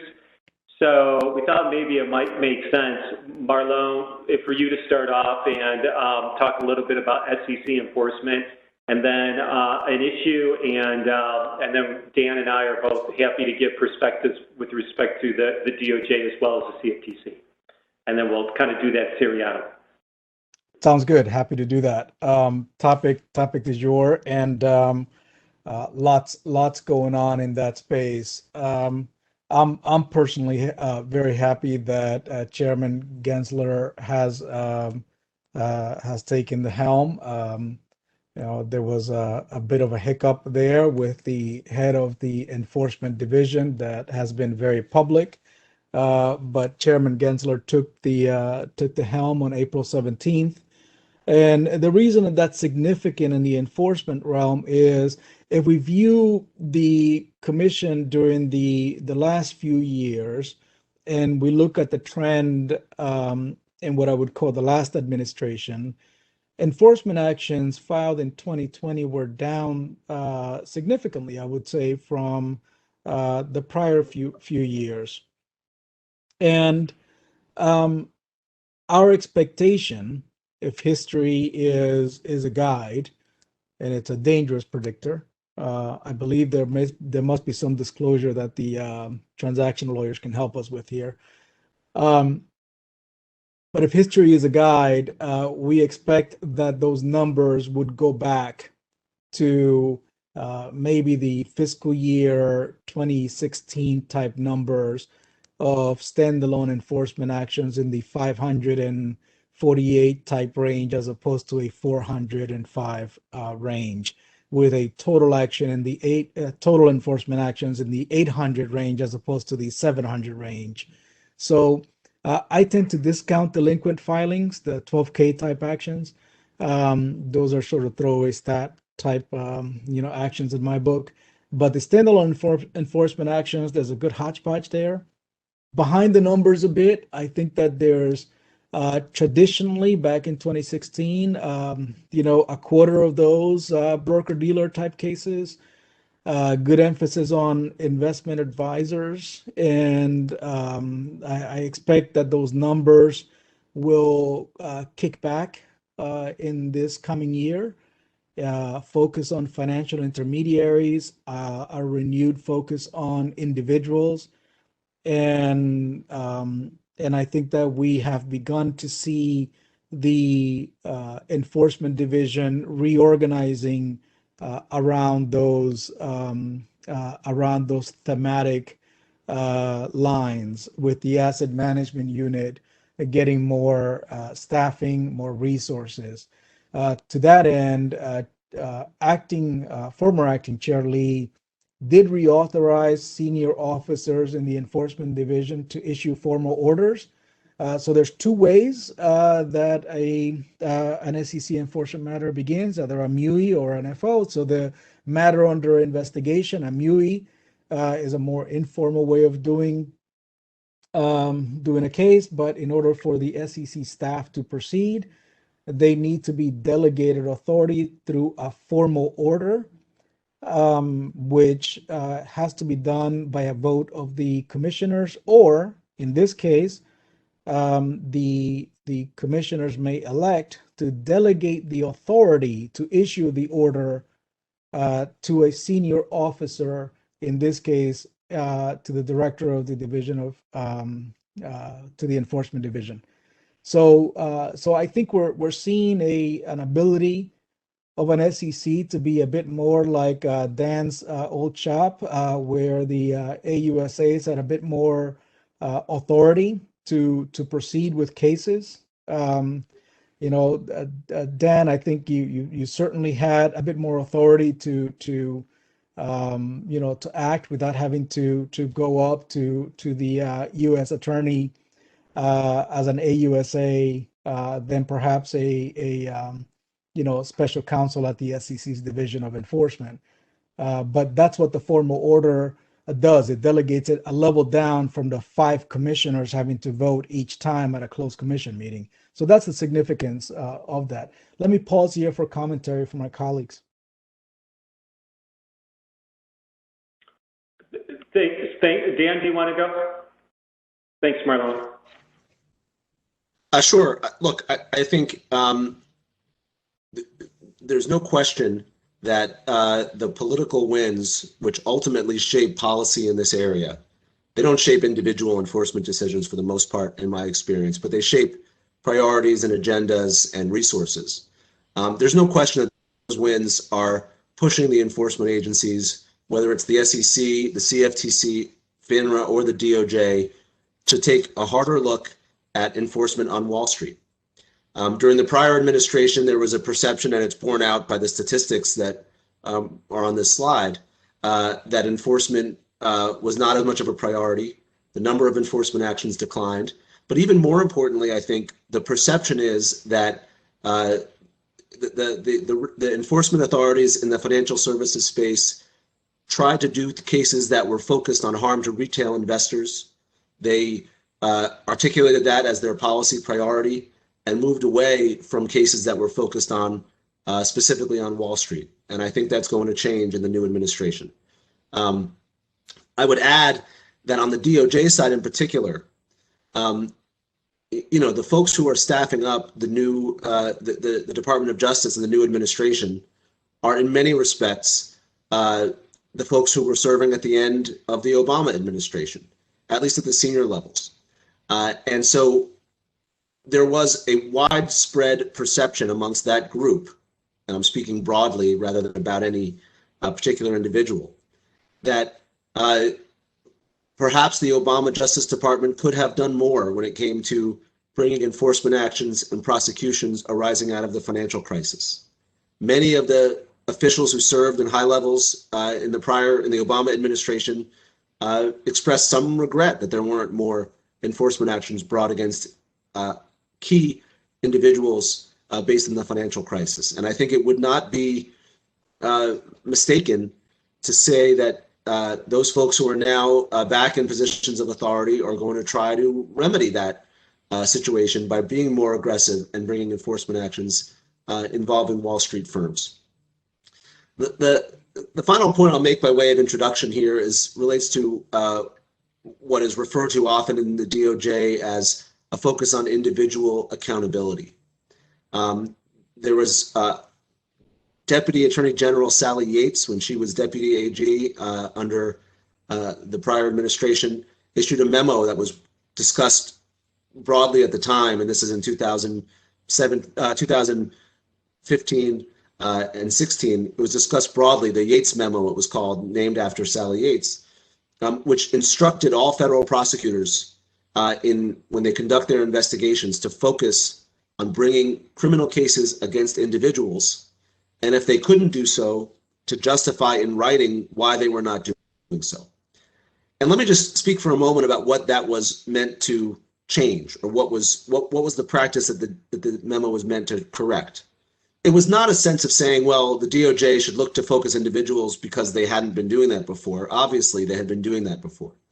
But there was a perception that in the cases coming out of the financial crisis, many large institutions, household name financial institutions, were paying massive, massive financial penalties, whether they were fines or forfeitures or however they were characterized, often in being penalties in the billions of dollars.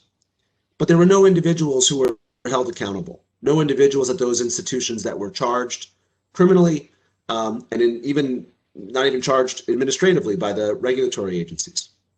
And there was a perception amongst some folks in the administration that perhaps the government had allowed those institutions to use their use their shareholders' resources, or their companies' resources, to basically buy their way out of enforcement actions. And the Yates memo was meant squarely to prevent that.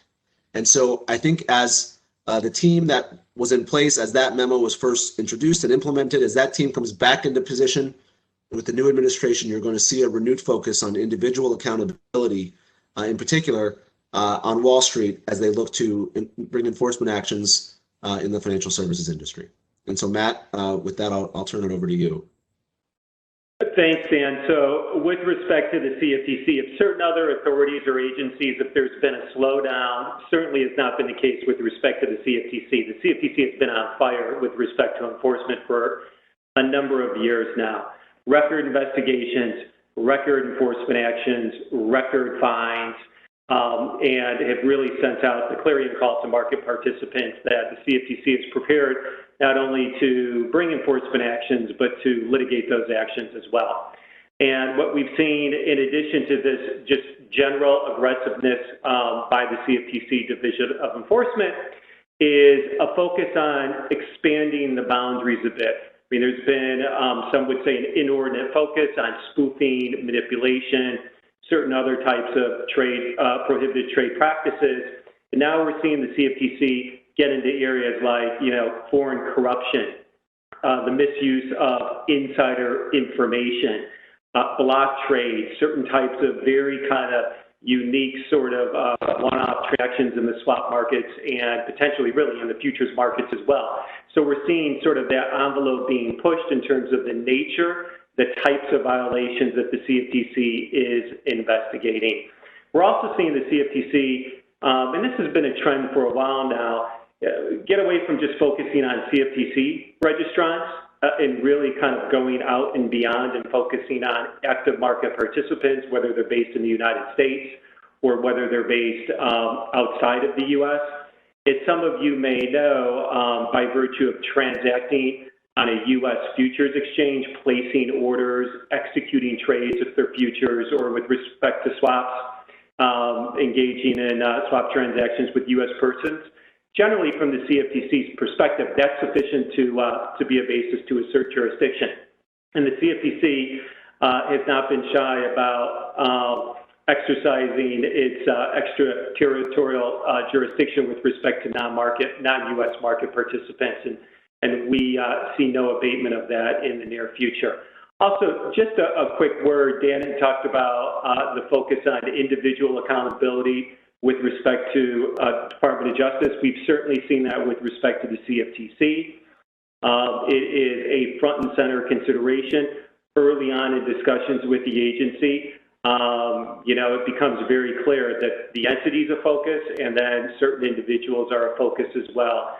And many years ago, you used to be able to maybe trade one here or there and negotiate an individual out or something like that. But now it's extremely difficult to shift responsibility from individuals solely to entities.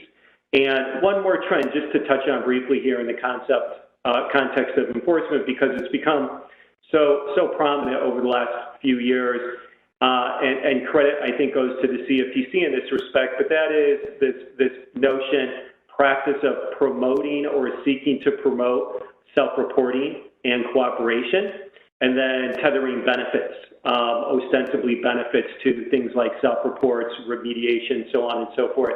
The CFTC, a few years ago, issued a couple of cooperation advisories, really good in terms of informing the marketplace, the market participants that we want to promote self-reports and cooperation, and here's all the good things we're willing to consider. Unfortunately, there wasn't anything concrete in terms of what cooperation credit may look like, and so there's a lot of uncertainty, and there's a lot of pros and cons, and certainly tailored to the unique facts and circumstances. But I think overall, it's been a boost to the CFTC's program, and the CFTC has issued some more recent cooperation advisories. And while it's again always at times a challenging decision in terms of whether to report something or not report something to any federal regulator, and particularly the CFTC, it's certainly become part of the calculus if an entity frankly determines or ascertains potential wrongdoing. Whereas 10 years ago, the conversation really wasn't had. Should we self-report? Now, at least, it's generally discussed or should be discussed. And again, there can be pros and cons, but a continued trend. So with that, I'm going to turn it back over to Marlon for the next issue. Thank you. If we could go to the next slide. Thank you. A few trends to discuss that we see emerging, and these have been gleaned not only from SEC commissioner or staff statements or congressional hearings or the like, but good indicators. Climate change, ESG, and disclosure issues. I think those are already front and center. There's an ESG Task Force that has been announced that is part of the Division of Enforcement. I understand that they are working closely with staff in the Division of Corporation Finance. So there is shared knowledge in the building. That's a very nice thing to see. And I think that question for you, if I may. So, interestingly enough, that's been a really large focus of the CFTC as well. Focus on climate change and ESG, and with the CFTC, kind of the role that environmental derivatives may play hadn't been a focus for many, many years. Come into really strong focus now. Do you know, or do you anticipate that on issues like, for example, climate change, there'll be coordination between the SEC staff and the CFTC staff, or do you see them kind of working, in parallel, but not necessarily coordinating? Hard to say. I am hopeful that Chairman Gensler is going to encourage that. I know from personal experience that getting the staffs of the two agencies to communicate and relate has often proved to be challenging.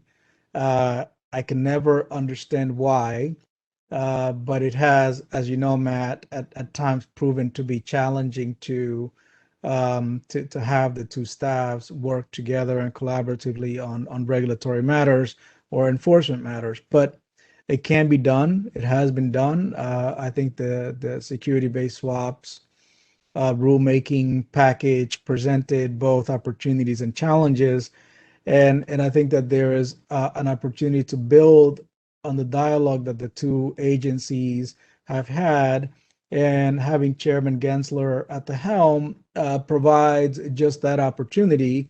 Having a topic like this unite them is indeed that opportunity.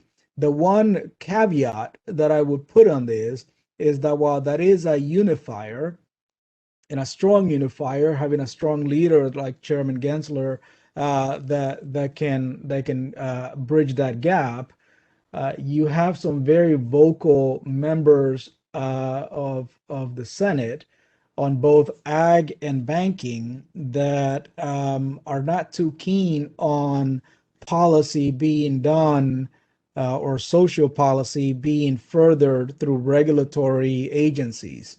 And I think they see ESG as social agendas.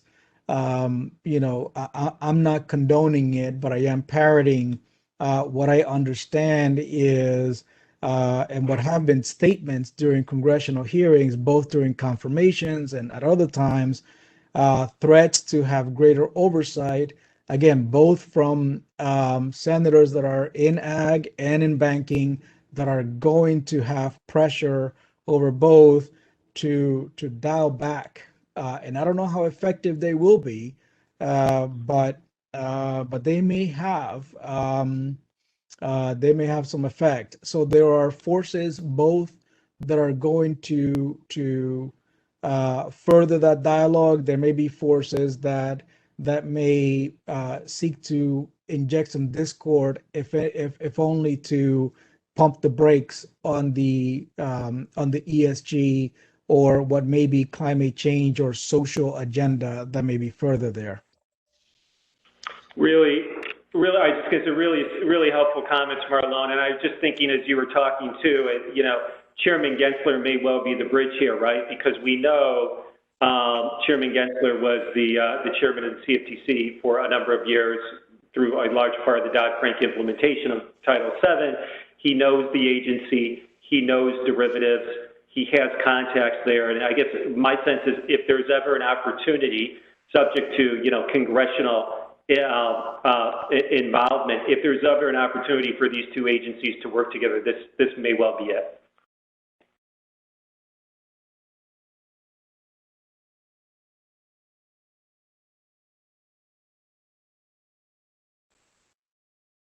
I'm gonna keep going, Dan, but I wanna make sure I don't.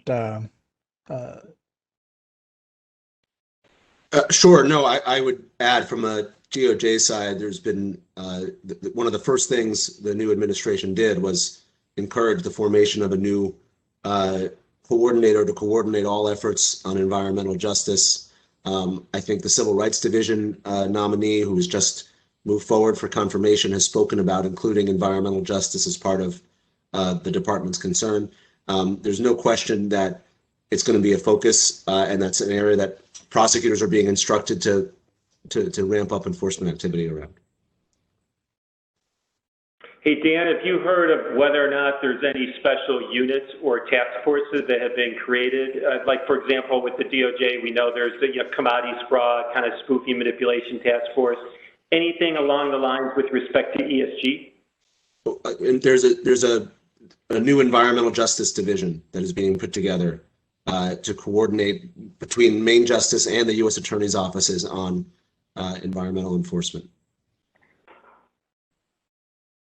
We'll see what it actually ends up doing, but it's certainly being put together. Okay. Good stuff.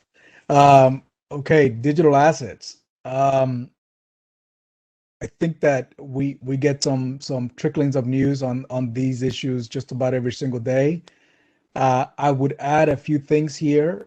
The Ripple litigation continues to garner steam. I think that there was some hope by some, or at least commentary early on, that Gensler was going to step in and pull this litigation, and of course that has not happened. To the contrary, that seems to have continued to go full steam. That of course wouldn't happen. That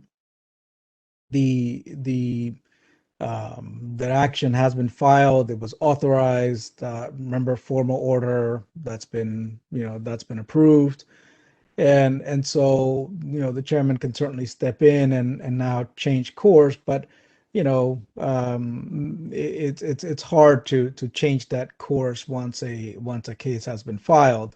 Now, the direction that that's going to change, that has taken, is certainly going to continue to affect the landscape. What I think is perhaps more indicative of where this landscape is going, and Matt, I'd be interested in some of your comments on this, is if we look at where the CFTC has been with digital assets, which I think is a bit more developed an analysis, I would put it that way, and where Gensler has been in that space, which I also think is more developed, and his in his remarks in a recent House Financial Services hearing, where he again remarked that perhaps federal legislation could be useful in this space, and that there may be gaps here, could be indicative of where this litigation or enforcement landscape could go.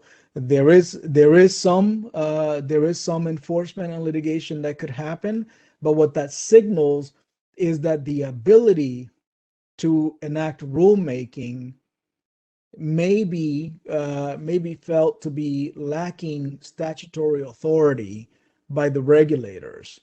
And I'm not saying that that's the case or that I believe that's the case, but I'm saying that that's a sense that I'm getting from the various statements by SEC officials over time, including very recent statements by various SEC officials.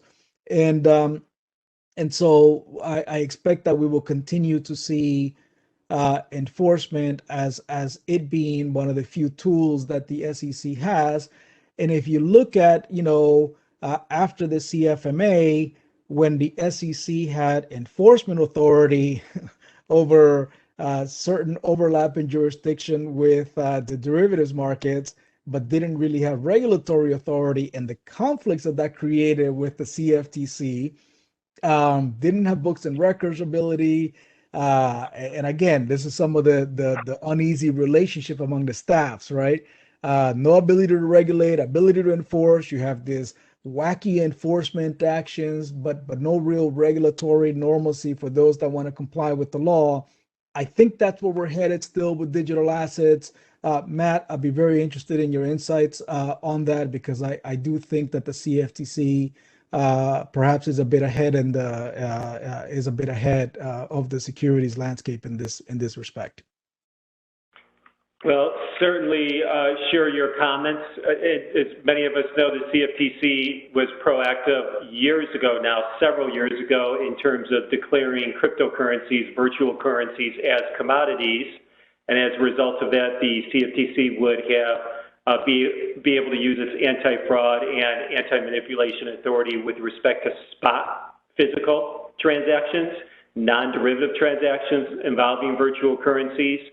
And the CFTC has been aggressive in that respect in terms of bringing enforcement actions, not with respect to fraud involving derivatives, but many times also fraud just involving spot transactions. I think, comments about Chairman Gensler's testimony, congressional testimony, and gaps certainly has created quite a stir. I mean, a lot of folks think that means that maybe increased focus on the many spot exchanges that are, many of which are largely unregulated, so they're not securities markets, they're not futures exchanges, they make spot markets in Bitcoin, which of course is not a security, and Ether, which is no longer a security, and so that might be an area for regulation.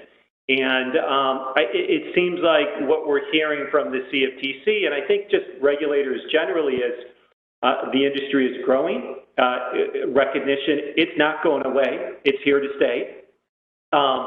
And some more regulation is needed, and we need to really kind of like tailor it and find the gaps and then cover the gaps. And I think that, you know, there's good and bad in that, right? Because we think about cryptocurrencies and the notion of being relatively free from regulation and anonymity and all those things. But on the other hand, I think a lot of institutions are looking forward to more clarity in the form of regulation before they dive in. Now, one thing I would ask Dan is, it seems like just about every time, I'm being a little bit, overstating a little bit, every time the CFTC brings an enforcement action, there's like a parallel DOJ action in respect of cryptocurrency fraud. And so, Dan, thoughts about, you know, DOJ involvement and where things may be headed? Sure. My impression, like yours, is that the DOJ is actively looking at fraud involving cryptocurrencies. I think they also see cryptocurrency as a tool used by money launderers to evade, you know, to conceal or disguise their funds. And so there's obvious interest on the AML side as well. What I would say is that the DOJ is going to focus on cryptocurrency because that seems to be, you know, the criminals that they're prosecuting seem to be drawn towards cryptocurrency. And they're going to focus on really criminal uses of cryptocurrency. But I think they would probably defer to the regulators like the CFTC and the SEC for rulemaking and you know, giving thought to the non-criminal uses of cryptocurrency and how it can be regulated more effectively.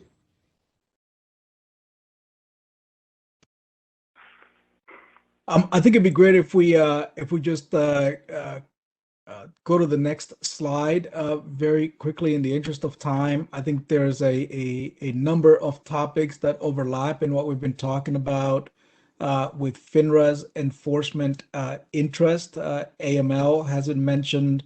Regulation best interest continues to be a hot topic both for the SEC and FINRA.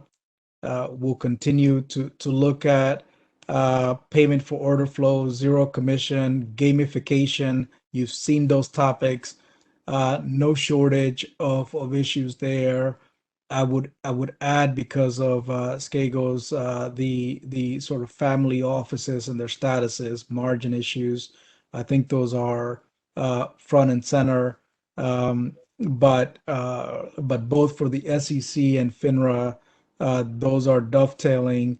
And apropos to the last slide, a greater emphasis on coordination between the DOJ, SEC, and CFTC. And with that in mind, let me turn it to Matt to lead us through the CFTC priorities. Thanks, Marlon. I think we only have a minute left, Keith, although we could easily take up another half an hour or so, at least, right? But I think we have about a minute left.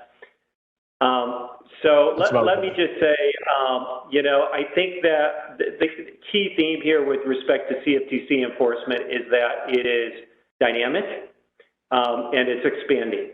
And as market participants and registrants, what we really need to do is you know, think about where things are going next. Obviously need policies, procedures, surveillance, training for the known quantities and entities and focuses. But again, it's so dynamic. They're thinking constantly within the agency about new areas to pursue, new practices to focus on, and we're just trying to very proactively think about the areas that are going to be next within the crosshairs of enforcement. Dan?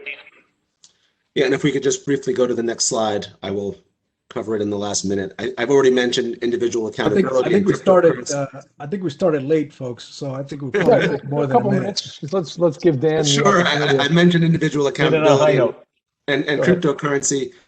I think, as Matt said, you know, in our effort to look at areas where the DOJ might be moving in the future, there was legislation at the end of the last year, which included provisions that would require further disclosure of beneficial ownership of entities, more streamlining of suspicious activity reports, all of which I think shows the department is coordinating with FinCEN on gathering information about who's really behind financial transactions, and they're going to look at that as part of their effort to uncover, you know, financial fund and money laundering activity. And it's clearly going to be a focus, I think, in the coming in the coming years. I mentioned market manipulation here as well because, as Matt well knows, the department has partnered with the SEC and Cftc to bring market cases, particularly with the Cftc on the spoofing side of spoofing cases. And I think going forward, as to sort of bring it back to where we began, as the department looks to focus on wrongdoing on Wall Street and individual accountability, I predict that they're going to be looking more towards manipulative practices and situations where it appears as if Wall Street insiders are manipulating things to the detriment of the general public, and that those activities, whether it's insider trading or other manipulative practices, will become more prominent in the enforcement news than maybe they have been over the past several years. Fantastic. Thank you, Dan. I think we're just about out of time. We always greatly appreciate the time, the resources, and the effort that the firm brings to bear. I want to thank Anna Pinedo, as well as Carlos and Melissa, who were tirelessly behind the scenes to put all of this together for everyone. And so feel free to chat us if you have any questions that didn't get answered, or you want to hear anything more, want us to expand a little bit more on some of the topics that were discussed today. But otherwise, want to thank everybody for participating in today's structured products, legal, regulatory, and market briefing. Thanks very much, and look forward to reconnecting with you sometime soon.